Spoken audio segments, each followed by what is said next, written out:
Deretan kasus keracunan makanan bergizi gratis MBG mencuat dalam beberapa pekan terakhir. Pihak sekolah bahkan meminta siswa untuk tidak melanjutkan makan. Polisi hingga Balai Pengawasan Obat dan Makanan sampai turun tangan memeriksa saksi dan sampel MBG. Keracunan MBG antara lain terjadi di wilayah Cipongkor, Bandung Barat, Jawa Barat, dengan jumlah siswa keracunan mencapai lebih dari 360 orang. Begitu juga di Garut, ada 150 siswa dari 3 sekolah yang keracunan MBG. Lalu di Banggai, Kepulauan Sulawesi Tengah tercatat ada 230 siswa yang keracunan. Pemerintah mencatat lebih dari 5.000 siswa mengalami keracunan usai menyantap MBG. Kepala Kantor Staf Kepresidenan Muhammad Kodari bilang pemerintah melakukan pencatatan kasus melalui sejumlah badan. Dengan jumlah penderita 5.080. Ini data per 17 September. Kedua dari Kemenkes, 60 kasus dengan 5.207 penderita, data 16 September. Kemudian BPOM, 55 kasus dengan 5.320 penderita, data per 10 September 2025. Tapi lihat bahwa masalah yang sama dicatat oleh 3 lembaga, bahkan oleh BGN sendiri. Ya. Nah, yang kedua, angkanya secara statistik itu sebetulnya sinkron, sama-sama di sekitar angka 5.000 ya. Ketua DPR RI Puan Maharani meminta pemerintah melakukan evaluasi total terhadap pelaksanaan program MBG. Itu perlu dilakukan agar tidak ada lagi siswa yang dirugikan dalam program ini. Nanti tentu saja kami akan melakukan pengawasan tempat-tempat yang mana ada masalah di tempat dapur-dapur MBG untuk melihat secara langsung itu sebenarnya masalahnya itu seperti apa, apakah di dapurnya, apakah di sekolahnya, untuk bisa melihat dari hulunya itu sebenarnya masalahnya seperti apa. Jadi memang evaluasinya itu harus dilakukan secara total. Imbas banyaknya kasus dugaan keracunan, Badan Gizi Nasional bakal membentuk tim investigasi untuk menyelidiki menu hingga dapur program makanan bergizi gratis. BGN menilai belum tentu semua makanan yang bermasalah memicu keracunan. Saya akan membentuk tim investigasi untuk masalah hal yang diduga keracunan dan juga tim investigasi di bidang menu makanan atau dapur. Merespon banyaknya kasus keracunan MBG, Indonesia Corruption Watch (ICW) mendesak evaluasi total program ini. ICW menilai tata kelola program MBG buruk dan minim pengawasan. Dengan adanya terbukti tata kelola yang buruk, minimnya akuntabilitas, dan berulang kali merugikan warga, dalam kondisi seperti ini, pemerintah harus segera menghentikan pelaksanaan MBG agar tidak terus menimbulkan kerugian lebih besar bagi masyarakat. Setelah dihentikan, diperlukan evaluasi total yang melibatkan publik, terutama siswa, guru, orang tua, dan kelompok masyarakat. Dan evaluasi ini penting untuk memastikan kembali jika memang MBG ini akan dilanjutkan dengan perencanaan yang lebih matang, mekanisme dan pengawasan yang independen, transparansi dan akuntabilitas anggaran, serta memastikan memang program ini benar-benar berorientasi pada kebutuhan warga, bukan kepentingan politik atau ekonomi elit. Program MBG baik sebagai intervensi pemerintah untuk mengatasi masalah gizi buruk dan kesehatan siswa, serta menggerakkan roda perekonomian. Menurut ICW, pemerintah harus memastikan perbaikan tata kelola, akuntabilitas, dan orientasinya harus benar-benar kepada siswa dan sekolah. Tim Liputan Kompas TV.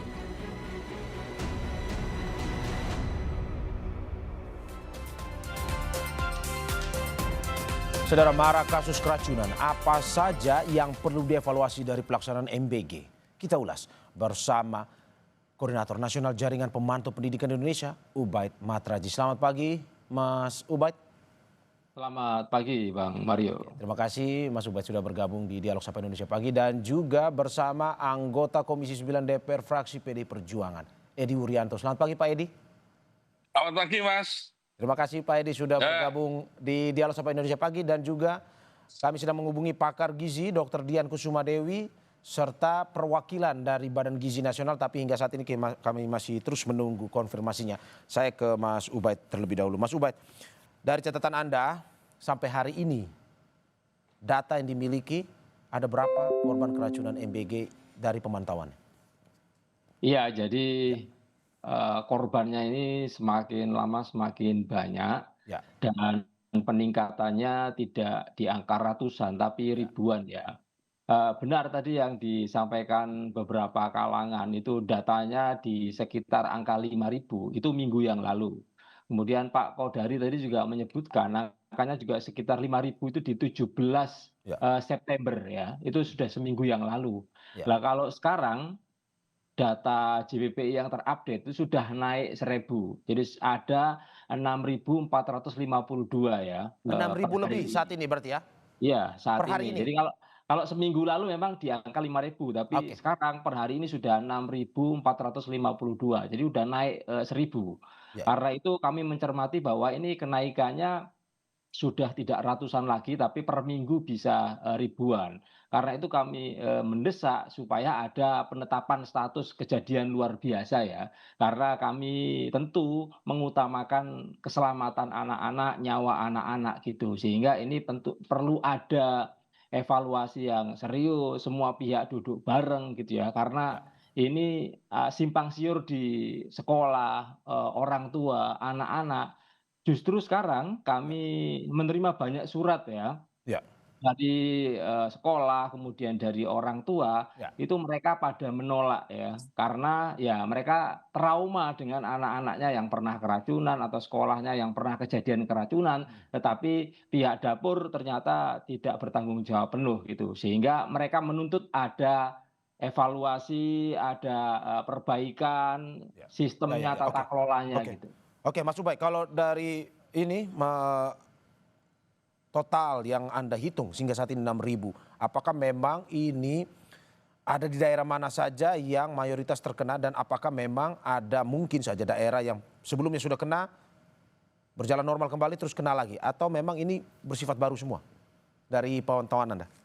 Iya, yang paling parah itu ada di Jawa Barat ya. Angkanya sudah lebih dari 2.000 dan juga Jawa Barat ini juga melibatkan di kabupaten kota yang kejadiannya nggak hanya sekali tapi tadi yang Bang Mario sampaikan berkali-kali gitu ya. Ya. Jadi tetapi kami ini kan menyebar relawan untuk melakukan pemantauan itu kan di seluruh kabupaten kota dan juga provinsi dan dari 6.000 itu ternyata merata ya di hampir 18 kita temukan per hari ini itu sudah 18 provinsi yang sudah ada kasus keracunan. Ya. Termasuk di kabupaten kota juga merata ada banyak di kabupaten kota gitu. Karena itu kami berkesimpulan sebenarnya ini problemnya tidak hanya di level dapur ya, tetapi juga di level BGN. Ya. Sistem yang dibikin oleh BGN, kemudian tata kelola yang diterapkan oleh BGN, kemudian quality control-nya, pengawasannya gitu. Kalau JPP ini kan kami banyak bersinggungan dengan stakeholder Ya. di sektor pendidikan gitu ya. Sekolah-sekolah ketika ada banyak keracunan MBG, itu dinas pendidikan sama sekali tidak tahu, sama sekali tidak dilibatkan gitu kan. Kemudian Kementerian Kesehatan di banyak daerah dinas-dinas kesehatan juga tidak tahu, tidak banyak dilibatkan gitu. Sehingga ketika ada banyak Oke. keracunan, kemudian perangkat Kementerian Kesehatan itu kan sampai sekolah-sekolah. Di sekolah itu ada UKS, di masyarakat ada posyandu, semua itu tidak libatkan di dapur, Oke. kemudian quality control MBG itu. Oke. Saya ke Pak Edi. Pak Edi, bagaimana dari DPR sendiri melihat JPPI sudah punya catatannya sendiri, dari DPR seperti apa catatannya? Ya, Pak Mario, jadi Mas Ubaid tadi benar juga. Kemarin juga sudah kita bahas di Komisi 9 dengan Pak Ubaid. Jadi intinya bahwa Presiden kan keinginannya mulia itu, program untuk membantu rakyat miskin agar tidak terjadi malnutrisi dan stunting, dan itu akan berpengaruh terhadap quality SDM. Nah, sejak awal kami sudah memberi warning, ada PP 86 2019 yang mengatur tentang keamanan pangan, terutama pangan olahan siap saji yang melibatkan antara BPOM dan Kementerian Kesehatan dan pemerintah daerah. Kan persoalannya ini kan keracunan kan. Kalau ada keracunan, Mas Ubed tadi benar, berarti ada tata kelola yang ada di SPPG itu tidak baik atau berjalan tidak baik. Atau sistem yang ada di BGN tidak berjalan dengan baik.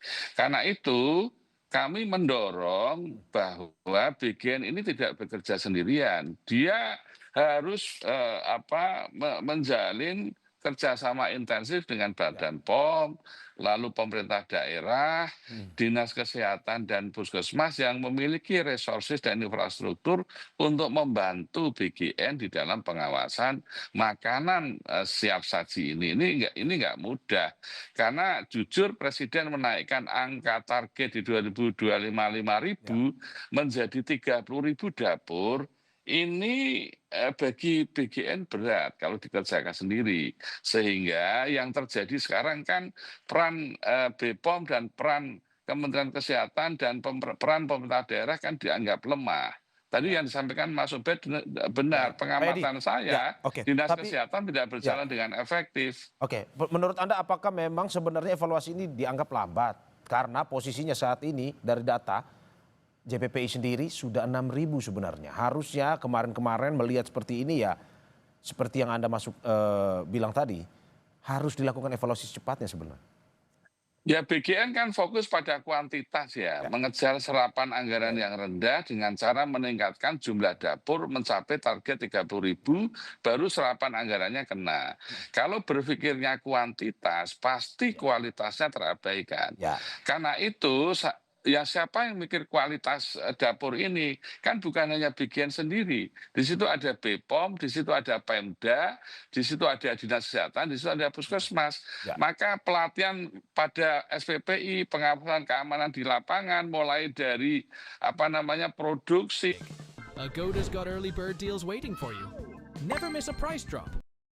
Mulai dari penyimpanan, pengangkutan, perdagangan, ini harus ada pihak BPOM dan Kementerian Kesehatan dan Dinas Kesehatan yang terlibat di situ. Dengan demikian maka kalau ada keracunan ini siapa yang paling bertanggung jawab adalah bukan hanya BGN tapi BPOM dan Kementerian Kesehatan. Oke, Pak Edi, tapi kan terkait dengan kuantitas ini, jumlah serapan ini kan berhubungan juga dengan anggaran yang diserap sebenarnya. Sehingga pemerintah fokusnya sebenarnya untuk sambil berjalan yang kualitas itu, kuantitasnya juga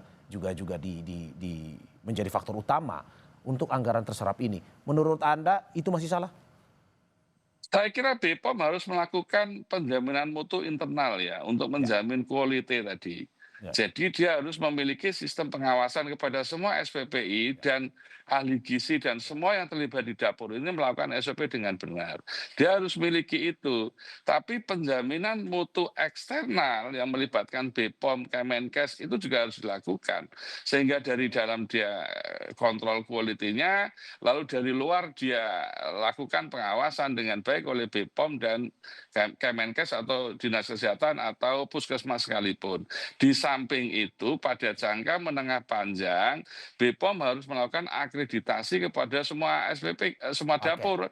Ya, dengan akreditasi yang baik maka akan terdeteksi mana yang baik, mana yang cukup, mana yang kurang. Nah yang kurang itu warning. Tapi saya setuju dengan Mas Ubed tadi, kalau ada dapur yang ada kasus keracunan maka sebaiknya dapur dihentikan dulu sambil dievaluasi. Oke, saya sebelum ke Mas Ubaid saya ingin perkenalkan dulu, baru saja bergabung dengan kita pakar gizi Departemen Ilmu Kedokteran Komunitas FK Universitas Indonesia, Dr. Dian Kusuma Dewi. Selamat pagi Bu Dian.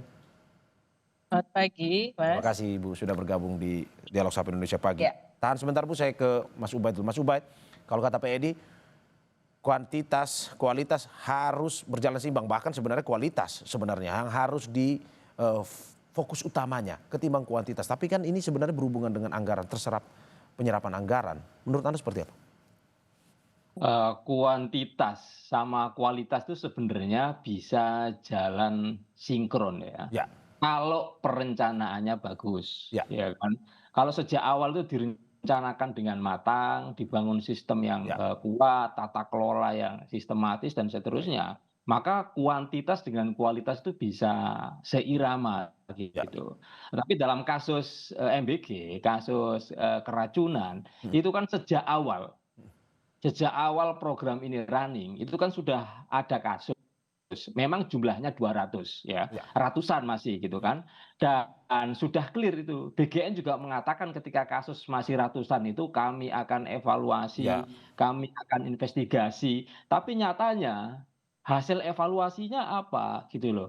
Sehingga kami di sekolah, kemudian orang tua khawatir karena sudah dievaluasi, sudah diinvestigasi, kok malah sekarang jumlahnya malah ribuan. Ya. Itu yang mengkhawatirkan banyak sekolah dan orang tua gitu. Karena Oke. mereka fokus pada keselamatan anak gitu. Oke, saya ke Budian. Budian, dari permasalahan yang terjadi, keracunan makanan pun juga permasalahan yang terjadi terkait dengan MBG ini. JPPI tadi memberikan info jumlah terakhir 6.000 sampai saat ini.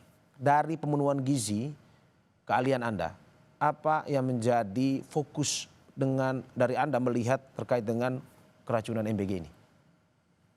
Ya, baik. Terima kasih. Selamat pagi semuanya. Untuk melihat kondisi yang sedang marak saat ini ya, sebetulnya kita kembali lagi saja pada cara-cara monitoring dan evaluasi dari setiap program yang ditawarkan. Nah, untuk program ini mungkin sama halnya dengan kita kalau quality control pada perusahaan, ya Mas ya. Jadi ada yang namanya sistem manajemen keamanan pangan yang digunakan untuk mengidentifikasi, mengevaluasi, dan mengontrol bahaya yang mungkin dapat terjadi dalam produksi makan tersebut ya. Karena kan kita mulai dari mungkin pembelajaran, pemilihan bahan makanan sumber, kemudian cara masuknya ke dalam posko yang akan nanti mengolah, kemudian cara pembersihan makanan tersebut, cara pengolahan, pemasakan, sampai distribusinya. Jadi itu mungkin yang memang harus dilihat semuanya. Jadi dalam prinsip ada yang namanya HACCP, yaitu Hazard Analysis and Critical Control Point. Jadi ada beberapa aspek yang semuanya harus dilihat oleh pakarnya. Jadi di situ dilihat dari mulai analisis bahaya, kemudian penentuan critical control point, batas kritisnya seperti apa, pemantauan, koreksi, sampai verifikasi, dan perlu ada dokumentasi. Budian, kalau Jadi melihat kira-kira ada kasus misalkan makanan basi, ini soal apa sebenarnya? Apakah pemilihan bahan makanan yang salah atau penyajiannya sebenarnya? Ya, itu dia. Jadi semua harus dilihat. Jadi mulai dari bahan makanan sumbernya sendiri, apakah memang sudah sesuai dengan standar yang ditetapkan? Apakah memang sudah sesuai dengan misalnya rencana atau wacana pembelian dan pemilihannya. Kemudian bisa juga nanti pada saat pembersihannya gitu ya, dicuci dan lain-lain. Atau bisa juga pada saat pengolahannya. Apakah alat makannya juga bersih atau bahan makanan memang yang sesuai dengan yang direncanakan atau ada perubahan di situ. Jadi bisa semuanya sampai pendistribusiannya. Begitu juga kalau selesai memasak gitu kan, apakah penempatannya dalam kotak makanan itu juga sesuai. Apakah menutupnya juga tidak langsung ditutup. Seperti kita tahu kalau makanan panas ditutup itu kan memang mudah basi. Seperti itu Mas. Oke, Budian, kalau kita berbicara satu dapur misalkan harus menanggung puluhan ratusan anak. Dalam waktu setiap hari kita makan. Menurut Anda, apakah memang dengan penyajian yang ya kita bisa bilang cepat seperti ini, bisa tidak terhindarkan hal-hal keracunan seperti ini? Atau sebenarnya ini ya lumayan beresiko tinggi dengan penyajian yang dibutuhkan kecepatan, terus juga harus melihat lagi gizi apa yang baik buat anak dalam waktu yang begitu singkat. Menurut Anda bisa dihindarkan tidak sebenarnya keracunan kejadian-kejadian seperti ini? Makanya sistem ini memang perlu ada gitu ya Mas ya. Sistem ini dibuat untuk mengidentifikasi resiko-resiko yang mungkin terjadi. Kalau sistem ini tidak berjalan dengan baik, tentunya ya yang sekarang terjadi mungkin aja dari salah satu alur dalam penyajian atau pembuatan MBG tersebut. Gitu. Jadi yang harus dilihat adalah monitoring evaluasinya. Kira-kira di mana ini, dan itu tidak sama pada setiap posko tentunya ya. Jadi posko-posko yang satu dengan yang lain belum tentu sama, sehingga terus menyebabkan hasil akhir yang seperti yang sedang diberitakan marak saat ini. Oke, saya ke Pak Edi. Pak Edi, kemarin Ketua DPR Bu Puan Maharani bilang DPR akan turun langsung untuk mengecek terkait dengan evaluasi ini. Akan seperti apa evaluasi yang dilakukan oleh DPR, dan jika hal tersebut ada masalah yang ditemukan, solusinya akan seperti apa? Tapi sebelum Anda menjawab, kita usai jeda berikut.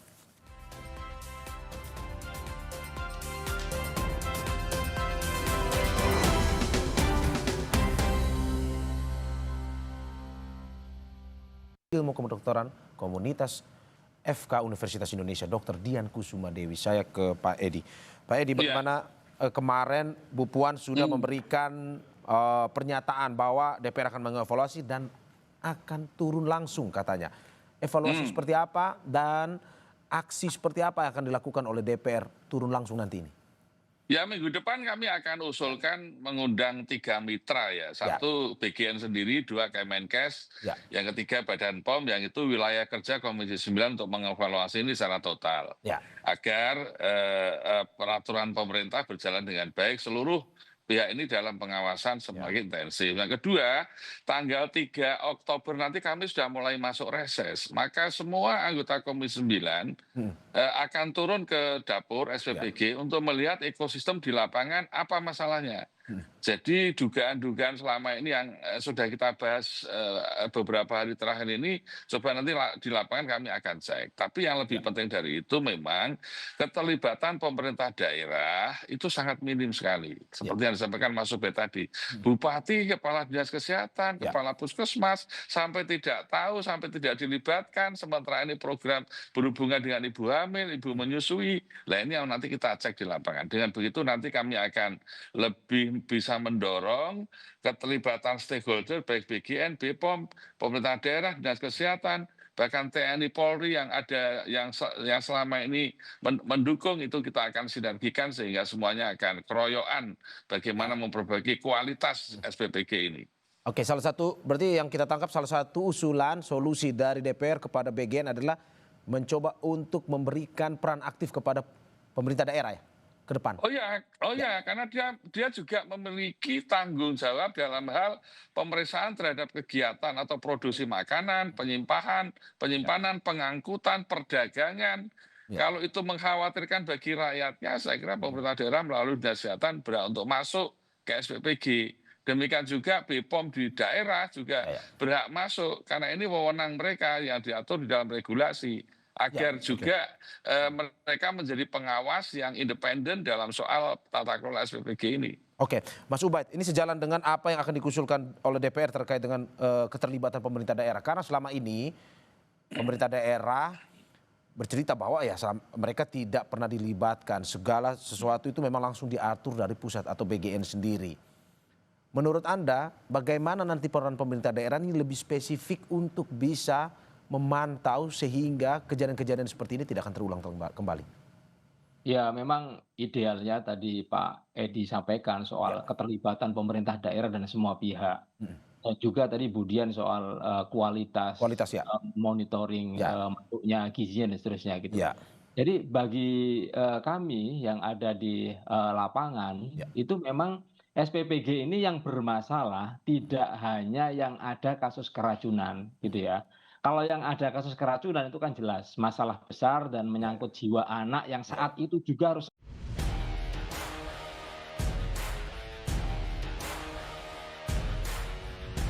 SPPG yang belum ada kasus keracunan gitu ya. Dan ternyata laporan dari masyarakat ya dan juga sekolah-sekolah ternyata ada banyak sekali menu-menu yang disajikan ke anak-anak yang harus dimakan oleh anak-anak ternyata gizinya juga tidak jelas. Oke, bukan keracunan tetapi sorry Mas Ubaid saya potong. Bukan keracunan tapi gizi, masalah gizi ya yang memang tidak sesuai standar. Iya, jadi untuk kasus SPPG yang tidak ada keracunan itu bukan berarti tanpa ada masalah. Juga ada banyak masalah terkait dengan kualitas gizinya, kemudian menu yang disajikan. Kemudian ada masalah juga soal ternyata menu-menu yang disajikan di sekolah-sekolah itu banyak sekali ya yang itu dibuang-buang. Dan sekolah juga sudah punya banyak cara bagaimana membuang menu secara aman itu ya. Ada yang harus di bawah wadah dari rumah lalu dipindahkan gitu. Jadi sebenarnya kasus di SPPG dan juga MBG di sekolah-sekolah itu tidak hanya kasus keracunan. Tapi ada banyak kasus-kasus yang lain termasuk soal tujuan MBG itu. Tujuan MBG itu kan peningkatan angka ketercukupan gizi di semua daerah dan semua anak. Itu yang belum tercapai sampai hari ini gitu. Oke, tapi Mas, sorry, tapi kan bukannya ada pengawasan sebenarnya setiap dapur itu bahwa ada ahli gizi yang menghitung atau ahli gizi yang memantau untuk ukuran gizi yang nantinya akan diberikan kepada anak-anak? Iya, kalau menurut pemantauan JPPI itu masih katanya gitu. Oh, Tapi nyatanya nggak ada. oke. Apa yang disampaikan Pak Edi tadi juga hampir sama, yang ada di lapangan nggak ada. Keterlibatan dinas pendidikan, ya karena ini urusan sekolah ya kan. Kemudian dinas-dinas kesehatan sama sekali nggak ada. Padahal penyuluh kesehatan kita punya banyak sekali ya. Posyandu kita punya banyak sekali. Di sekolah itu ada namanya unit kesehatan sekolah. Sama sekali nggak dilibatkan. Oke. Karena itu Oke.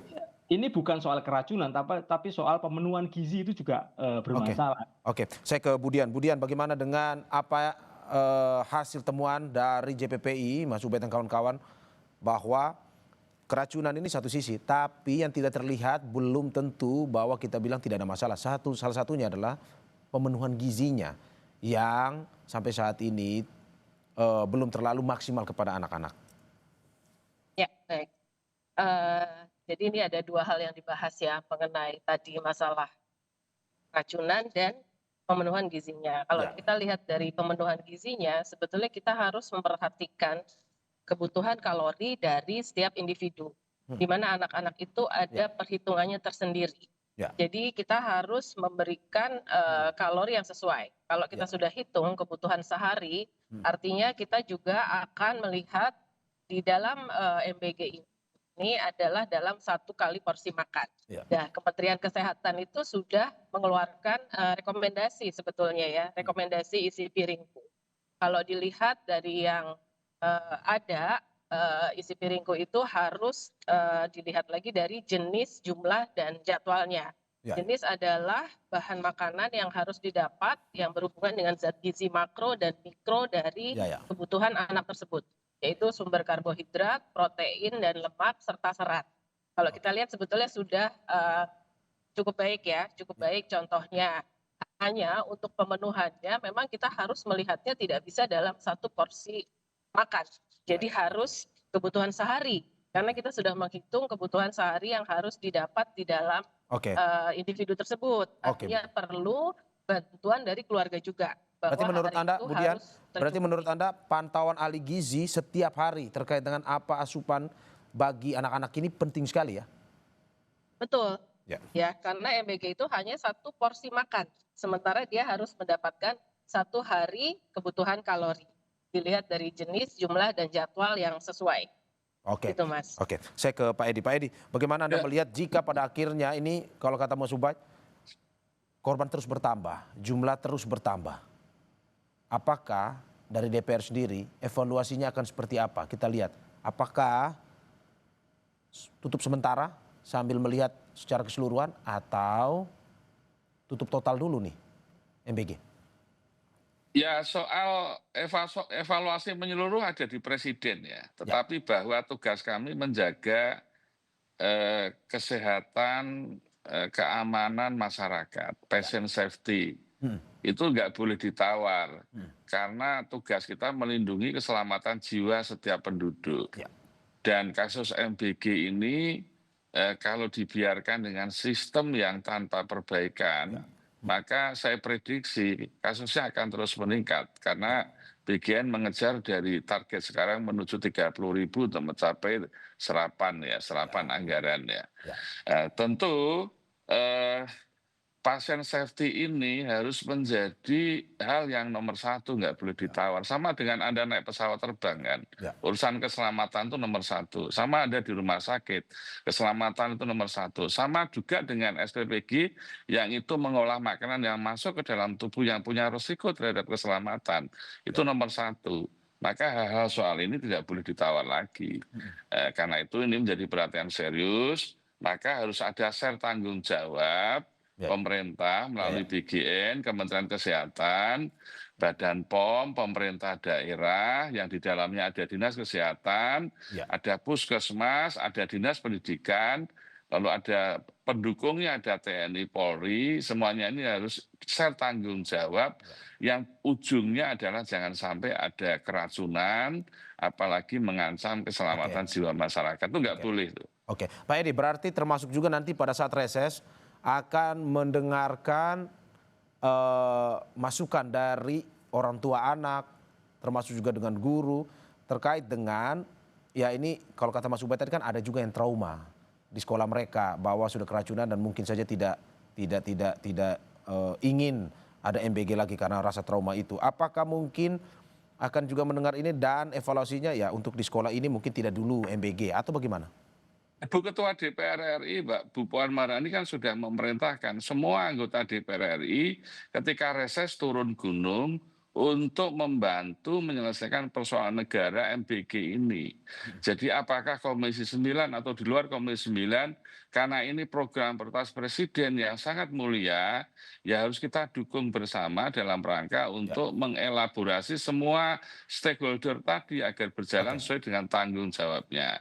Nah dengan begitu, DPR RI juga memiliki kontribusi di dalam pengawasan MBG ini, sehingga akhirnya yang semula tanggung jawabnya hanya ada di BGN, ini akhirnya menjadi tanggung jawab bersama. Ini saya kira yang harus kita lakukan karena ini menyangkut anak-anak kita yang semula stunting, malnutrisi. Presiden ingin menaikkan kualitas SDM ini agar mencapai level daya saing yang baik.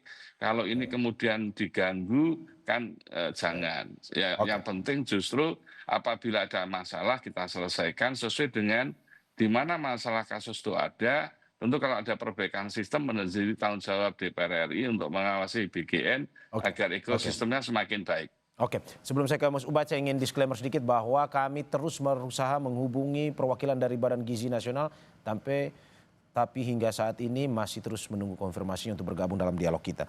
Mas Ubed, dari evaluasi JPPI, berhenti sementara atau berhenti total dan alokasi anggarannya untuk program pendidikan yang lain, bagaimana? Ya, jadi karena kami mencatat yang pertama ini. Sedap ya sop ayamnya? Bumbunya? Aku pakai bumbu kaldu sedap dong. Cukup 1 saset untuk semangkuk sup yang istimewa. Kaldunya kaya rasa, kuah supnya nagih sedapnya. Masak sup ayam sedap.